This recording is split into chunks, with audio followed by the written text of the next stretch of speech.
High বন্ধুরা, কেমন আছো তোমরা সবাই? আশা করছি সকলে খুব ভালো আছো। আর হ্যাঁ, আমিও মোটামুটি ভালোই আছি। আর আমাকে তো ভালো থাকতেই হবে। আমি যদি ভালো না থাকি তাহলে তোমরা আমার এই ভিডিওগুলো দেখবে কী করে বলো? আর আজকে আমি সকাল সকাল দেখো বেরিয়ে পড়েছি আরও একটা দারুণ ঘুরতে যাওয়ার জন্য। এই দেখো আমার মেয়ে এখানে দাঁড়িয়ে আছে। ও বাবা, সে আবার হাইও আমাকে করছে। তো আমি হাতে ব্যাগপত্র নিয়ে চলে যাচ্ছি। ব্যাগপত্র আছে বলে আবার এরকম কিছু ভেবো না যে অনেক দিনের ট্যুরে আছে। আজকে আমরা যাচ্ছি 8 দিনের ট্যুরে। এখানে দেখো আমাদের বাস এসে গেছে। আর বাস থেকে যাওয়ার সময় নিজের গন্তব্যস্থলের দিকে চলতে আরম্ভ করে দিয়েছে। আর এই বাসে যত লোক দেখছো সবাই কিন্তু আমাদের ফ্যামিলি। আমরা কিন্তু সবসময় ফ্যামিলি ট্যুর করে এটা সাথে সবাই জানা আছে। এখন আমরা কল্যাণী ব্রিজ, এই যেটা হচ্ছে কল্যাণী ব্রিজ, তো এই কল্যাণী ব্রিজ পেরিয়ে এখন আমরা চলে যাচ্ছি হুগলি ত্রিবেণীর দিকে। আমাদের 3খানা জায়গা আজকে ঘোরার রয়েছে।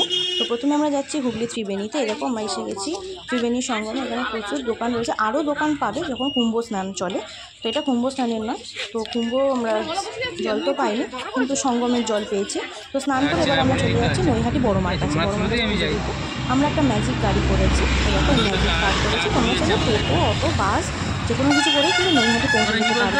আর নৈহাটি পৌঁছে দেখি আজকে এখানে সবার থেকে বড় অন্নকূট চলছিল।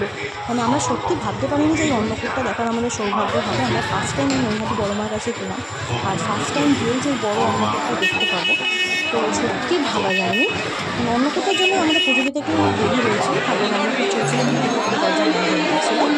দর্শন পরে করানোর কথা বলেছিল। মেয়েকে থেকে বলেছিল মায়ের সাধারণত সকাল থেকে 12টা অবধি মায়ের দর্শন, আবার 3টে থেকে, তারপরে 12টা থেকে বন্ধ থাকে, 3টে থেকে আবার স্টার্ট হয় মাকে দেখা। কিন্তু আজকে বিশেষ কারণের জন্য বন্ধ ছিল। আর এই দেখো এখানে অন্নকূটের ভিতরে পুজো চলছে, আর ভিতরে সামনে যে লোকগুলোকে দেখবো ওরা কিন্তু পুজো হচ্ছে।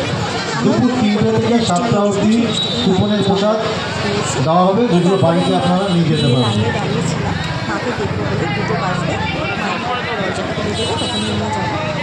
পিছন দিকে মায়ের মন্দিরটি পিছনেই আমরা লাইনে দাঁড়িয়েছিলাম। আর আমরা ফাইনালি ভিতরে ঢুকতে পেরেছি মায়ের কাছে। এই দেখো, এই হচ্ছে আমাদের বড় মা, মানে আমাদের সকলের বড় মা। বড় মাকে দর্শন করে, অন্নকূট দর্শন করে তারপরে আমরা চলে গেছিলাম খাবার খেতে। এখানে দেখো ভাত রয়েছে, ডাল, ঝিরিঝিরি করে কাটা আলু ভাজা, একটু টক ডাল দিয়েছিল, পটল আলুর তরকারি, ডিমের ঝোল দিয়ে দিয়েছে, তার সাথে ছিল লেবু, কাঁচা লঙ্কা, পেঁয়াজও এরা দিয়ে দিয়েছিল, আর নুন তো অবশ্যই। তারপর খাওয়া দাওয়া কমপ্লিট করে আমরা চলে এসেছি রানী রাসমণির বাড়ি। সরি, এটা হচ্ছে রামপ্রসাদের বাড়ি। এটা হলো রামপ্রসাদের বাড়ি। আমরা চলে এসেছিলাম হালি শহরে। ওখানে আমরা বললাম না 3 জায়গায় ঘুরবো, তো প্রথমেই আমরা চলে এসেছিলাম হালি শহরে রামপ্রসাদের বাড়ি। এখানে দেখো 4টে থেকে বন্ধ থাকে, তো আমাদের আস্তে আস্তে 4টে বেজে গেছিলো, তাই জন্য মা কালীর মন্দির বন্ধ হয়ে গেছিলো। তো আমরা বাইরে থেকেই মাকে দর্শন করে চলে গেছিলাম রানী রাসমণির বাড়ি। আচ্ছা, এই যেটা দেখছো এটা কিন্তু কেউ ভেবো না দক্ষিণেশ্বরের মন্দির, কারণ যেহেতু রানী রাসমণির তৈরি করা, সেই জন্য উনি আর কি দক্ষিণেশ্বরের আদলেই তৈরি করেছেন। রানী রাসমণির বাড়ি দেখে আমরা চলে গেছিলাম আরও একটি মানুষের ফেমাস জায়গা, ফুচকা গ্রাম। এখানে কি না ফুচকা পাওয়া যায়। আমরা কলকাতায় জল ফুচকা, তারপরে চাটনি ফুচকা, দই ফুচকা, এগুলো সব কিছু, কিন্তু এখানে চিকেন ফুচকা, মটন ফুচকা, চিংড়ি ফুচকা, চকলেট ফুচকা, আর ভ্যারাইটি ফুচকা এখানে আমরা খেয়েছি। ইনি আমাদের জন্য জল ফুচকা তৈরি করছিল, কারণ এখানে কিন্তু তোমরা 10 টাকায় 10টা ফুচকা পাবে, যেটা আমাদের কলকাতায় এখন 10 টাকায় 4টে এসে দাঁড়িয়েছে। এইখানটা একমাত্র রয়েছে 10 টাকায় 10টা ফুচকা। তারপর আমরা এখানে নিয়ে নিয়েছি চিকেন ফুচকা। চিকেন ফুচকা আমার ভালোই লেগেছে, খুব খারাপ লেগেছে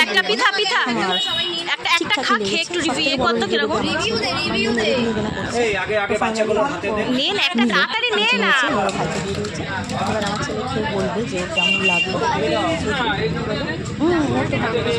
বেসিক্যালি চিকেন রয়েছে। তারপর এখানে নিয়েছিলাম চকলেট ফুচকা। চকলেট ফুচকাটা আমার খুব যে ভালো লেগেছে বলবো না, তবে এখানে আমাকে দই ফুচকা ট্রাই করে দেখলাম। এখানে দই ফুচকাটা আমাদের এখানকার মতো, কিন্তু একটাই জিনিস কি, এখানে এরা সবেতে একটুখানি করে শশা দিচ্ছে কারণ যাতে ডাইজেস্টটা ভালো হয় আমাদের। কারণ কি সবারই তো দেখো খাওয়া দাওয়া হয়, ডাইজেস্ট তো সেরকম হয় না, মানে সবারই প্রবলেম আছে ডাইজেস্টে, তো তাই জন্য এখানে শশাটা দিতে যাতে ডাইজেস্টটা হয় তাই। তারপরে এখানে আমরা নিয়ে নিয়েছিলাম লোটে ফুচকা। লোটে মাছটা কিন্তু যেরকম লোটে ঝুরি করে, সেই ঝুরি করে এখানে লোটে মাছগুলো দিয়ে দিচ্ছে। এটাও আমার খেতে মানে ভালোই লেগেছে, খুব ভালো বলবো না, তবে ভালোই লেগেছে, বেশ ঠিকঠাক।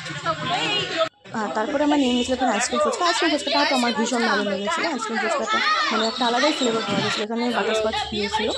এখানে তারপরে রয়েছে ডিম ফুচকা। ডিম ফুচকা